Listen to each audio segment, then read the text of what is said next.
Hi, Rob. It's nice to have you here. Great to Um, speak to you. as you know, I'm doing a review of the Hugo M Scaler, and I've talked with Chord asking for some technical documents, to actually add valuable information in the Sure. in the review, and they actually came up with the idea of this interview. So thank you for being here for this interview. No worries. It's a pleasure. Now, I want to say something first. I'm not the most technical guy, so I know we're going to talk about technical stuff. I might not understand everything, but I'm sure some of the viewers will probably understand. So it's good that we're going to talk about it anyway. So I have a bunch of questions. I think we'll go through them one by one. Yeah. Okay. So my first question for you is, how did you come up with the idea of the M scaler? Mostly in the sense that was there something missing when you were designing text and then came up with this idea? Well, actually, there's a long history with this. So it went back to 1981 when digital recordings were becoming available on vinyl. And the first digital recordings sounded very poor. I mean, musically, they just didn't succeed. It sounded hard and brittle and flat, and the instrument separation, the focus was poor.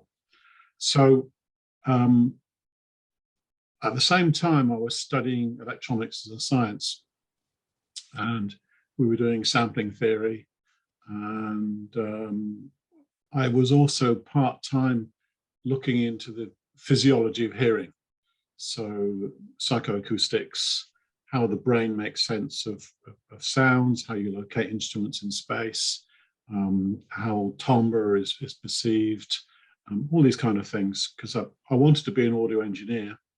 And I thought if I understood how the hearing mechanism worked, then it would make life easier as a design engineer.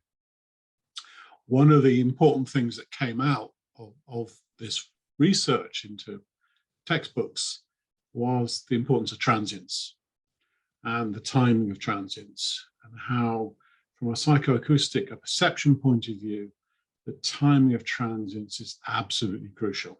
So it affects perception of pitch, it affects timbre, it affects location, and it affects instrument separation.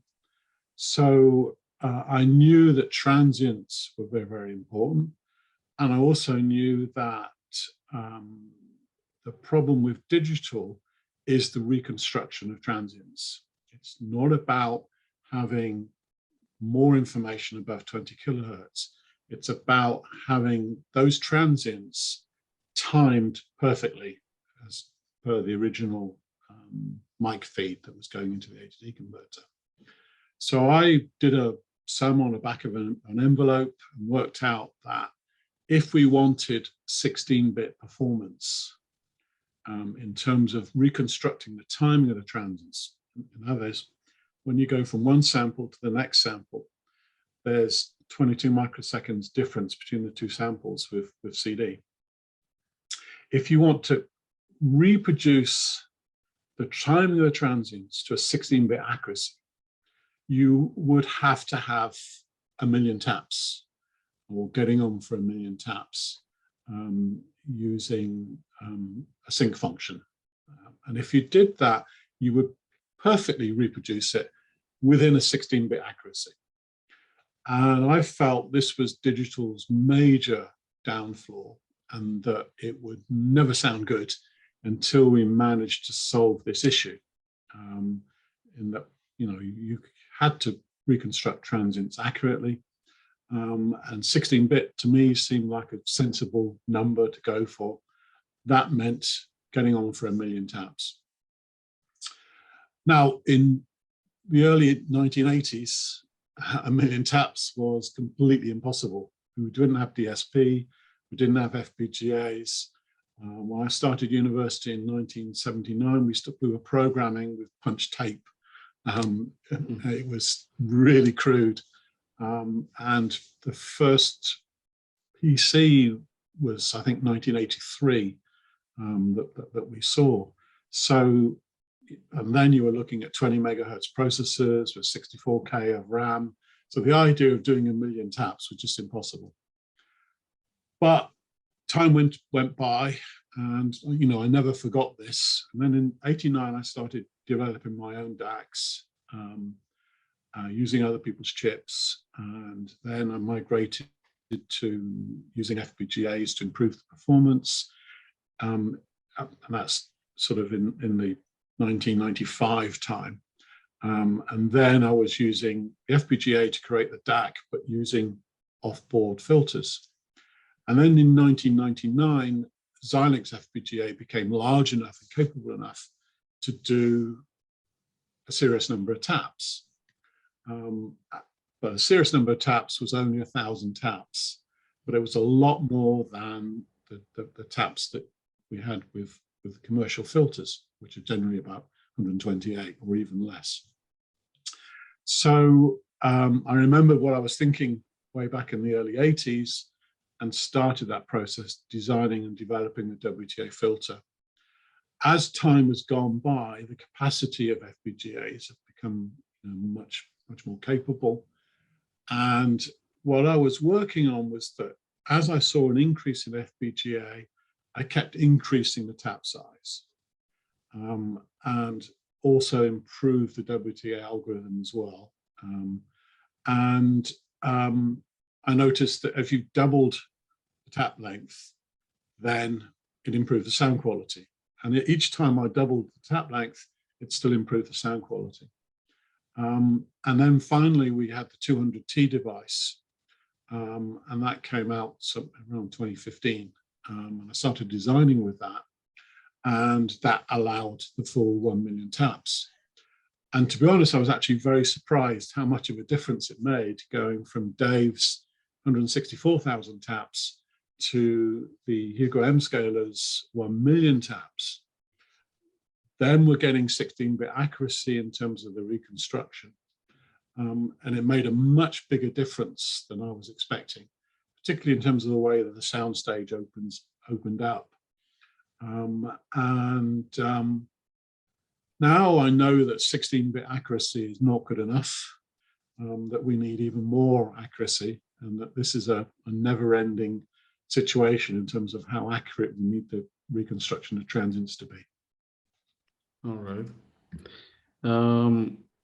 Does that hint to a new product then?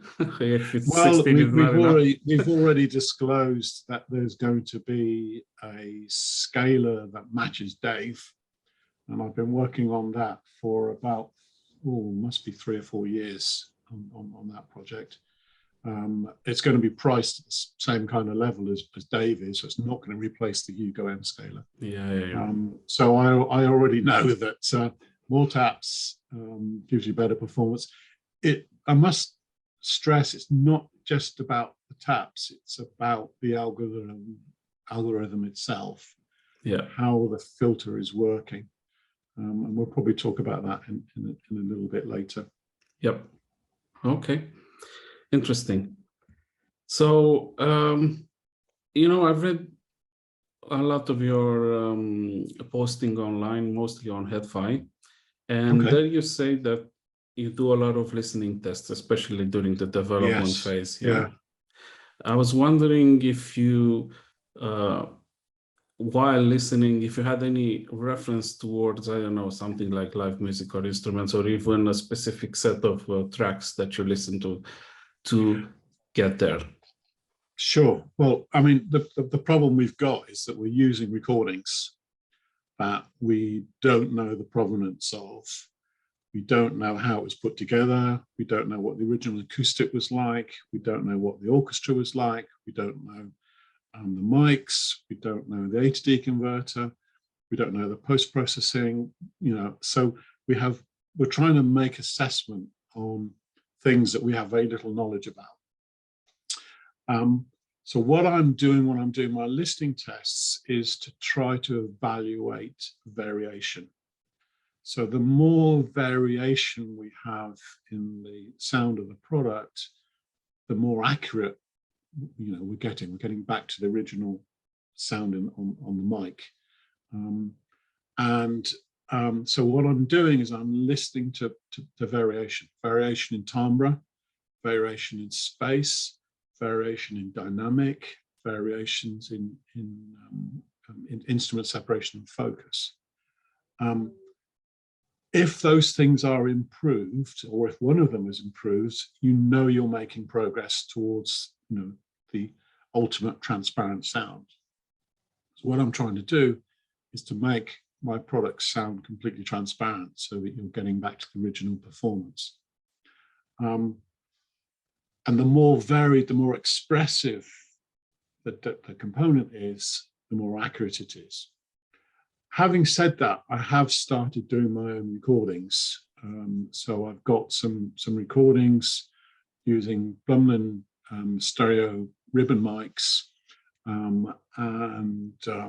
That was partly so that I can understand how to set up microphones with a real orchestra and get to know that. But the reason for doing this is that I'm developing a pulse array A to D converter for the pro audio business. And I need to be able to assess how transparent the A to D converter is, which means doing your own recordings, which means me building up experience on how to set microphones up and how to get the best sound possible. The nice thing about that, of course, is that I've now got an absolute reference. So I can listen to the sound of a scalar DAC with headphones and compare that to my memory of what I was hearing when I was doing the actual event. So now I've got something a lot more tangible. But the process of using variability as a way of determining whether you're making real improvements or not is a very good one, and it's a very powerful technique. All right, interesting. And there's another side to this as well. We've talked about increasing the tap lengths, and as you increase the tap length, the sound gets better. There may come a point when you increase the tap length, you no longer hear an improvement. That means you've finished doing what you need to do. Is that possible? I don't think it is, actually, because I know what the numbers are now. So one of the research programs I was looking at was to find out, you know, how accurate do we need to make this to be, and it came up with a very silly number. So we'd never be able to do that. But one of the other things, the aspects about the A to D converter project is that I'll be able to take a 768 kilohertz recording, decimate that down to 48 kilohertz, and then upsampling it with the scaler back to 768 kilohertz, make a recording of that, and then we'll be able to hear the difference between the two files. Right, yeah, that makes sense. That way we'll know for certain how much of a loss that this process has got. One of the big issues that we've got with A to D converters is the decimation process. That is, going from 768 to 48 kilohertz is very poorly done. And there's a lot of issues involved in the anti-aliasing filters. They're not doing it correctly. So you're testing for that aspect. You're also testing for how well the interpolation going back from 48 kilohertz back to 768 kilohertz is going to do. So this in the future will be a very powerful technique to find out how big, how substantial the losses are. So there are ways of finding out for sure how much of a loss we've got in this process. Yep. And how transparent the scalars actually are. Interesting stuff. Now, we all know that the M Scaler is an upsampler. That's a given, basically. But some people might not know. It's not just that. The most important part of it, I think, is the filter. At least that's what's my conclusion after reading a lot about it. Can you tell me more about this filter? So the filter itself, any upsampler must have a filter inside it. So all upsamplers have got some filter, even a NOS filter, a NOS system, a no oversampling system. That is a simple first order hold filter. So every type of digital filter that's upsampling has got a filter built into it. Every type of upsampler has got a filter built into it. So the two key aspects to a filter: how many taps you've got, and the more taps that you have, the more accurate the reconstruction can be. And the other key factor is, what algorithm do you use to make your filter? And the algorithm calculates the coefficients, which determines how the filter is going to actually work. Now, you're limited by the number of taps because that's a hardware issue. So you need, for a tap, you need some memory, you need a multiplier, and you need an accumulator. So it's all about multiplications and all about memory. So you can only do so many taps with a given amount of hardware. The algorithm, you can do what you like, because that's something you design, you develop in principle. Now, when you're developing an FIR filter, I'm sorry to be technical about this, but yeah, it's okay. it's an FIR filter is a finite impulse response filter. This is what we're doing when we're making the upsampling filters. You can use other alternative types, but it's the FIR filter is the best.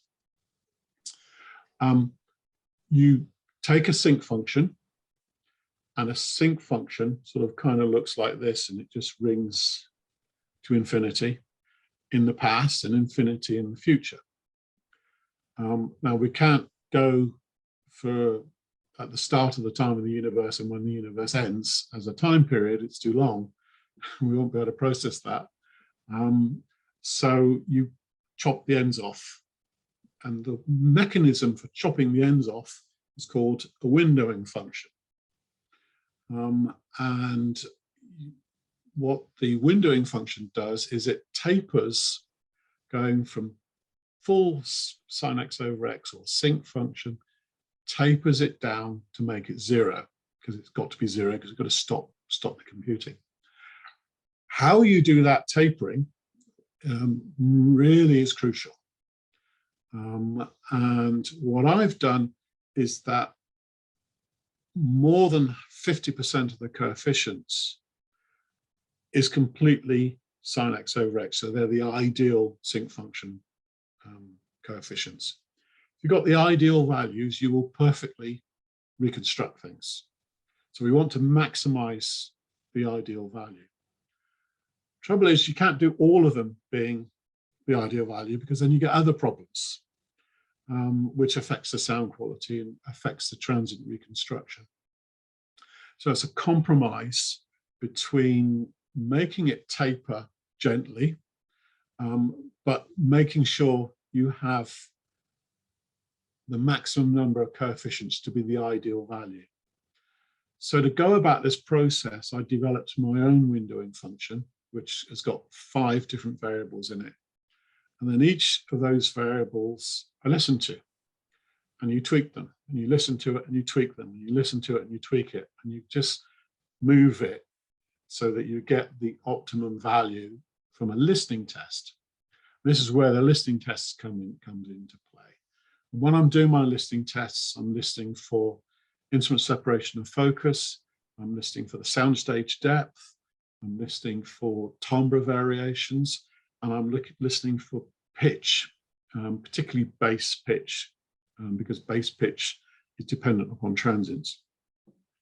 The other thing I'm doing is listening to the ability to hear the starting and stopping of notes. So when you hit a wood block, you hear that really sharp crack. If you reproduce that on digital audio, it doesn't sound sharp and crack that you normally get when you listen live. It sounds a little softer. So the ability to perceive the starting and the stopping of the notes, that's all about transients as well. So I'll listen to all those different factors and then tweak these different coefficients, different variables to get the best sound. And then once I've optimized one variable, I have to then go back to the other ones and redo those. and then there's 5 of them. So it was a nightmare. and I did thousands. It's ended up being thousands of listening tests. And then I actually calculated what level of accuracy was I homing in on the optimum value. And it was down to 10 parts per million. So my windowing function has been optimized to within 10 parts per million just by doing lots of listening tests. So it's been pretty laborious. That's why I was talking earlier about my comment that it's not about the taps. The taps are very important. It's how you design the filter. That is absolutely crucial. Right, because I think that provides basically the magic of the M scaler, the filter. Because you can throw power at things, but if your algorithm or your functions are not okay, then you're not going to get the expected result. Absolutely, yeah, absolutely. Okay. You can't just put lots and lots of taps together and use a conventional algorithm. It's not going to sound good. Yeah, there has to be some math behind it. Yeah. All right. So you were talking actually a little bit about how these tests or these variables tried to or improved the timbre or the soundstage or the image separation. Was there in your test a specific, let's say, variable that affected timbre or soundstage? Yes. Yeah. I've got about 9 different tracks that I use to listen to different things. And I've highlighted 6 of them that are important. So I've got some tracks that are just for depth. So all I'm doing is listening to depth. I've got some tracks where it's about bass pitch, listening to a double bass, and that's all I'm doing. And other tracks is about clarity and transparency, the starting and stopping of the notes, and instrument separation and focus. So there's, out of those 6, there are, some are optimized just for depth and some are optimized for the other factors. And when I'm doing a change, you have to listen to all of those variables and check what's going on. Because you may have something that is improved in one regard, but worse in another. So then you have to retweak it and keep working. It sounds like what we call in software development a regression test, if you know what that is. Yeah, you're moving backwards until you home in on the point that's the optimum point. Yeah. And then you have to reevaluate what you've done before and check whether that change has affected that. Generally, that doesn't actually happen because it's changing different aspects of the windowing function. So it is quite rapid to home in on what you want to do. Yes, it's exactly that. You're just homing in and backwards and forwards. This is better, this is worse, this is better, this is worse, better, and then you keep doing it. So it's a fun exercise, but after about 4 or 5 hours of listening to these tracks, you lose the will to live. So it's only something you can do for 4 or 5 hours. And generally, if you're listening to a specific variable, you can normally hear it within 5 minutes. You can do all those tracks, 5 minutes, bang, it's done, and something clearly there.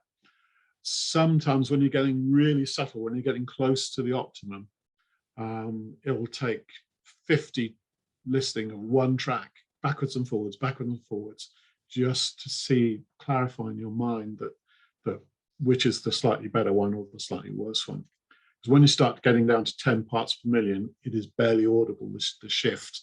But the curious thing is the fact that these very small changes are significant. And that's the thing that always gets to me when I'm doing digital design work, working out from digital simulation exactly what the level of errors are and then correlating those errors to sound quality.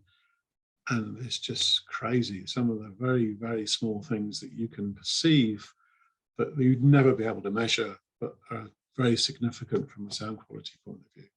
It's quite incredible how sensitive the brain and the hearing system is.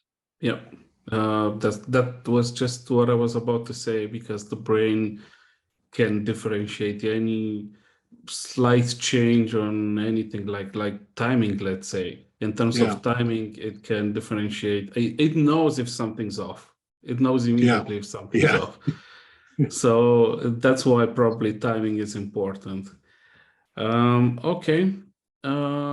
So it's very interesting that you say that some variables affect something and some other variables affect something else. Very interesting. Now, to switch a little bit, I was wondering if when you designed the Hugo M Scaler, if you wanted it to work only with Chord DACs or maybe with other DACs as well.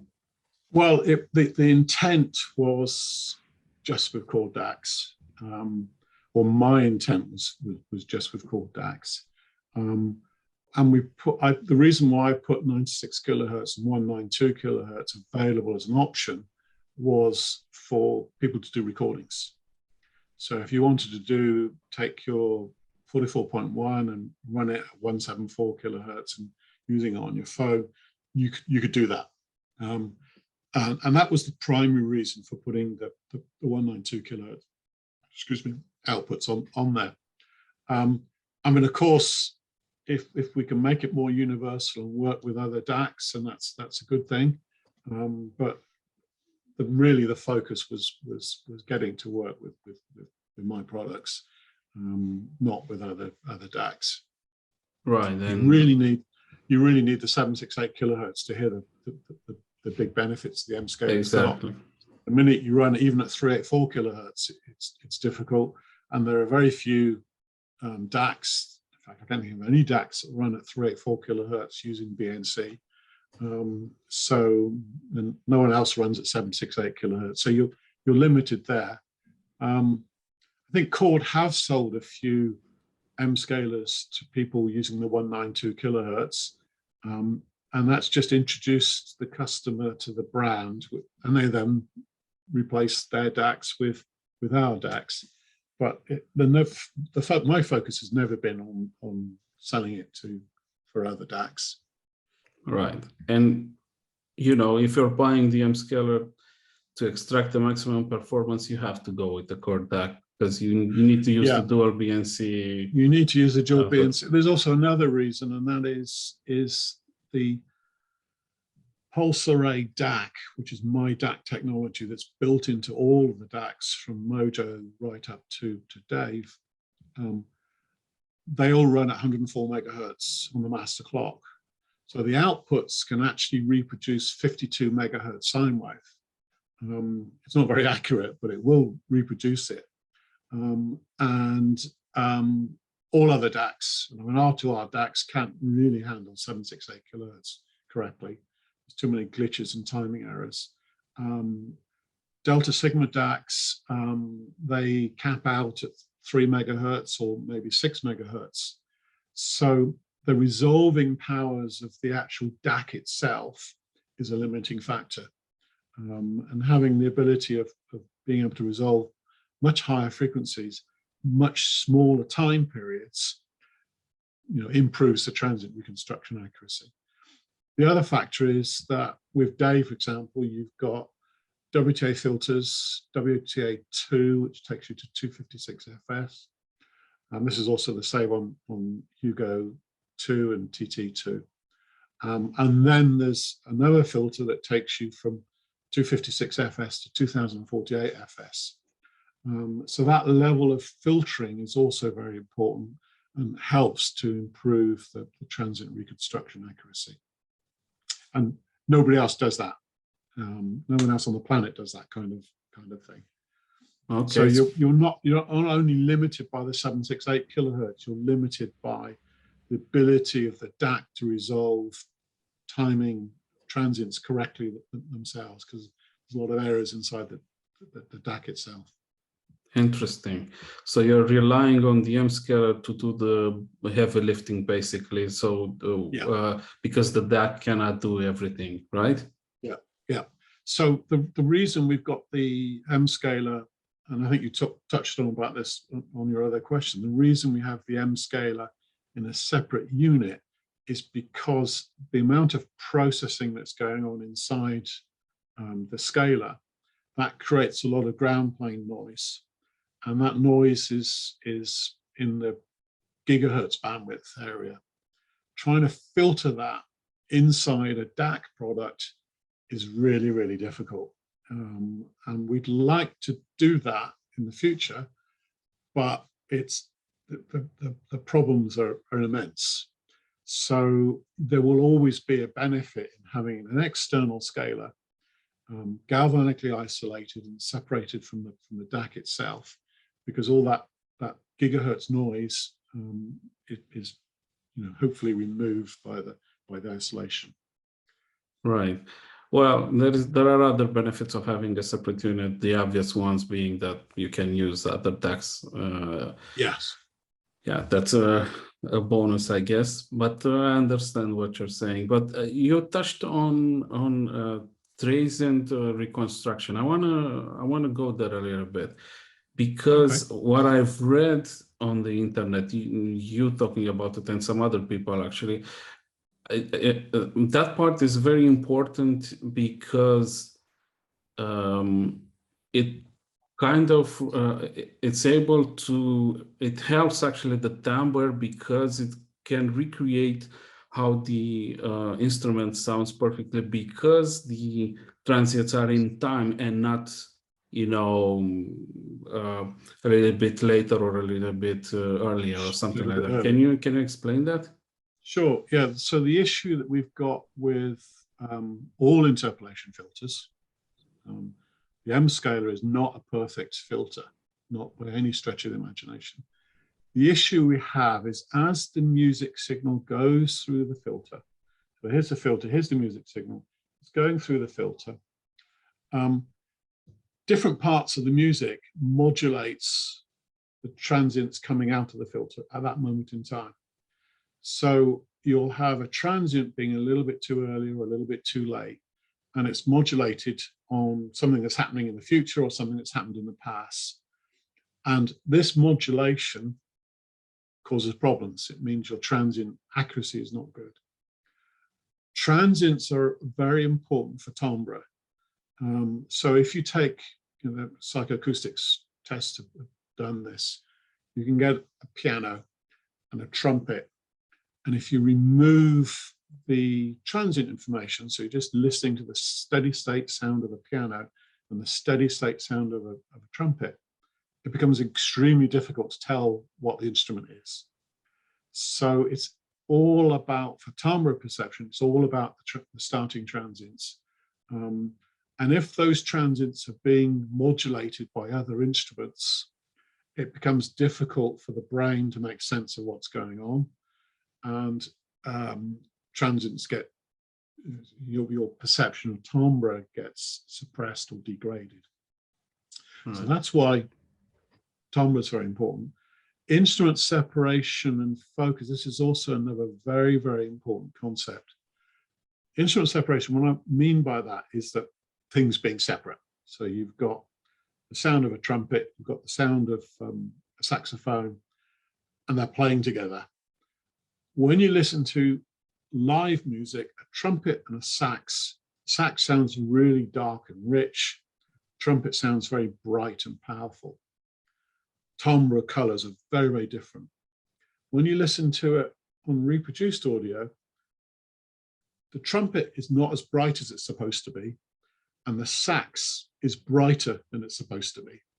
So there's a muddling going on, and that variation in timbre is a major problem with reproduced audio.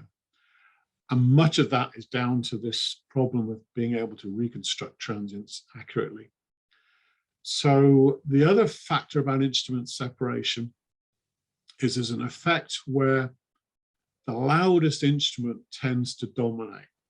So when you get the loudest instrument, that's the one that your brain latches onto, and quieter instruments, you can't quite follow what a quieter instrument is doing. So being able to have a quiet instrument playing in the background and a very loud, strong instrument with a lot of power associated with it. Being able to hear those as tangible, separate things is really, really important. What's happening with the instrument focus on the inside the filter is that the transients of the trumpet and the transients of the saxophone, these are modulating one another. And what the brain then can't tell the difference. You know, you've got a transient occurring sometime in the future and the transient occurring in the past, modulating the current transient, which is down to one particular instrument. That is degrading your ability to perceive that one instrument. So that's why the reconstruction of the timing of transients is important for the perception of instrument separation. You know, being able to hear instruments as solid and separate entities, which you can hear naturally when you're listening to live unamplified sound.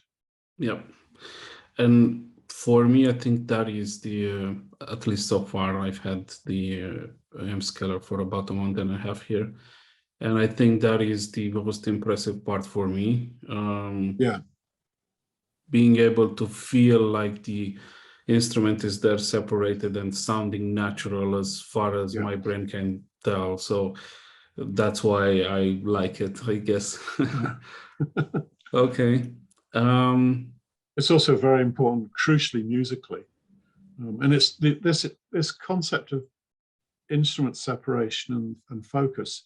It's not something that's easy for people to latch onto. You know, you can hear better details and more transparency. That's obvious, but hearing that instruments are better separately located and separately defined is not something that people latch onto.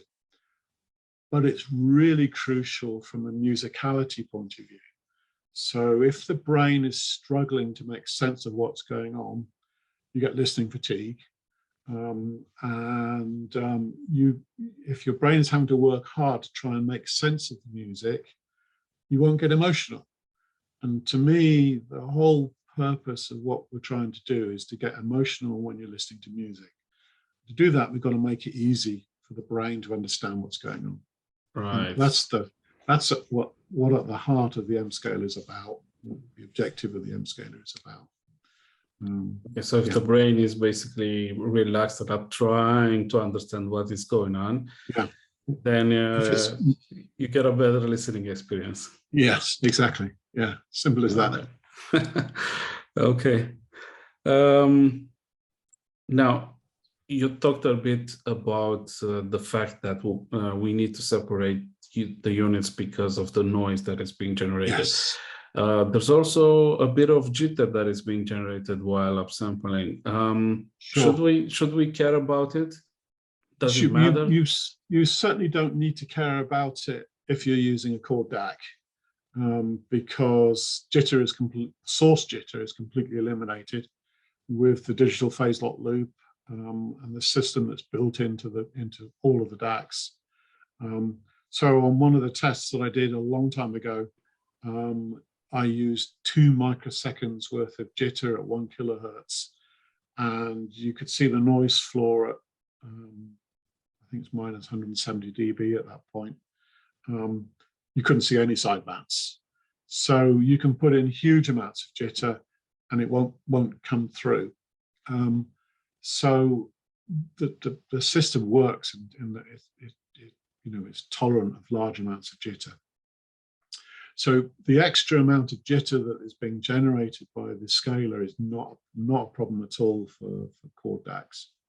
All right, and it's probably at an insignificant level anyway, I'm guessing, right? It's a 0 level. In fact, when I do my measurements with Dave, you get ever so slightly better measurements. Distortion and noise is slightly better, and jitter, there's absolutely no difference whatsoever when you're doing a jitter test. So the measurements are actually better when you use the M Scaler, and the reason for that is that the WTA filter inside Dave itself creates quite a bit of noise. Now it doesn't have to do anything. So there's 80% of the chip sitting there doing nothing because it's being handled by the M scaler. That generates less noise on the ground plane. That makes it slightly easier for the DAC to function. Right. I mean, the difference is very, very small, but you can just about detect it when you're doing measurements. Yeah, if I can make an analogy, it's like the brain of the dev is relaxed now. Yeah, it's chilled out. It's not working. Yeah. Not working hard. All right. I want to touch a bit on the fact that you're using BNCs also for the chord DACs and also for the M scaler. Now, I'm using right now in this setup here dual BNC to get in and dual BNC to get out, and I noticed a huge improvement in performance. That's why I opted for this solution.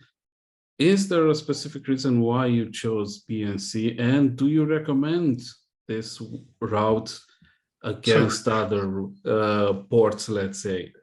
It all depends on the implementation. So so if you're using a source, like a source on the M scaler, my preferred use is optical. USB can sound as good as optical. It can sound a little harder and a little brighter and a little flatter in soundstage. And that depends entirely upon the source itself. BNC is actually the worst, from a technical point of view, is the worst solution because it's not galvanically isolated. So the noise from the source will get through on the ground plane into the unit. Now, I know you used the DX part, and I don't know whether they've got galvanic isolation built into the unit. They do. Sorry? They do. They don't. Yeah. They do. No, okay, they so do. They do. So they have galvanic isolation in it. So if it's got galvanic isolation, it's going to work. With the BNC connection that I've got on the M scaler, there's a galvanic isolator on the BNC outputs. So you're getting almost optical standard by using that galvanic isolation. It's not as good as optical because when you're looking at the 2 picofarads worth of, well, I think it's 3 picofarads worth of capacitance that we've got there at gigahertz frequencies, that's tens of ohms, so it's a connection path. And it was actually a nightmare trying to isolate this. So I've put in lots of ferrites on the output drivers, lots of filters, as well as the galvanic isolation. So if you're looking at a source directly, start off with optical and use that as your reference point. If USB sounds as good as optical, then you're clear. If BNC sounds as good as optical, then you're in the clear. But optical is my reference. And that's simply because it's completely, perfectly galvanically isolated. There's no way you're going to get a current going through the plastic fiber into the DAC's ground plane or the M scaler's ground plane. So optical is the best solution. And because chord DACs don't have this issue of source jitter being a problem, you can put optical, which is slightly higher levels of jitter than BNC has. You can put that and not worry about the jitter situation.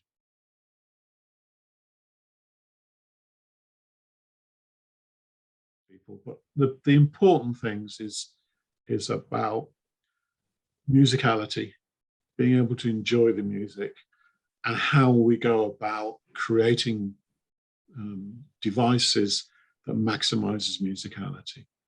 And one of the things that I do that's very different from other DAC designers, most DAC designers, well, there's 2 types of DAC designers. One is all measurements, and they never do any listening. We know those. And we can forget about that. And then there's the guys that just listen and never do any measurements. And in a way, we can forget about those as well, because what they're trying to do there is to create a particular type of sound. So they may want to go for a rich, warm sound so that everything sounds rich and warm all the time. Or they may want to go for a very bright, explicit sound, which kind of grabs you. But again, everything then sounds the same in terms of things sounding too bright all the time. The thing about live unamplified music is the variation. The variation is enormous, particularly in terms of space, soundstage space, timbre variation. And when you hear live music, you just know, you're hearing something very, very different.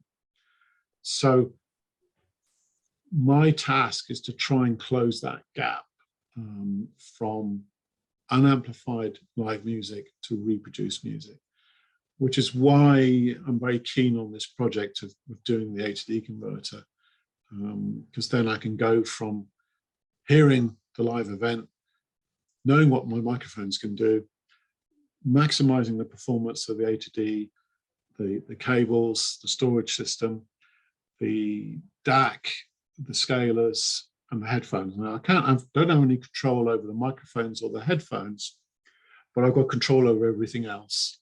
So that to me is going to be a very, very exciting prospect. That's probably going to help you create better products, because you're going to have... Yes, it will do. But in fact, the interesting thing about the recordings that I've been doing, or we have been doing, was in one sense, it was quite curious in how close a Dave with this prototype scaler that I've got and the Stealth, Downclock Audio Stealth headphones, how close that got to the original live recording.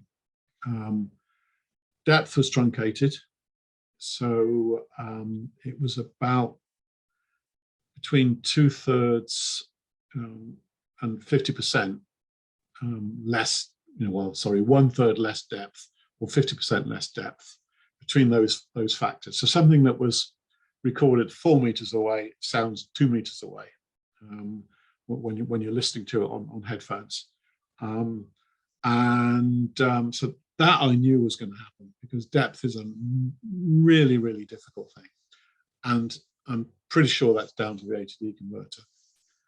The other interesting thing was the actual recording was in a bright acoustic. It was in a church, and it was quite very bright. The recording, when played back on headphones and on my B&Ws, was a lot warmer than the actual live recording. And transients sounded softer. So there was a blurring and a softness to the transients.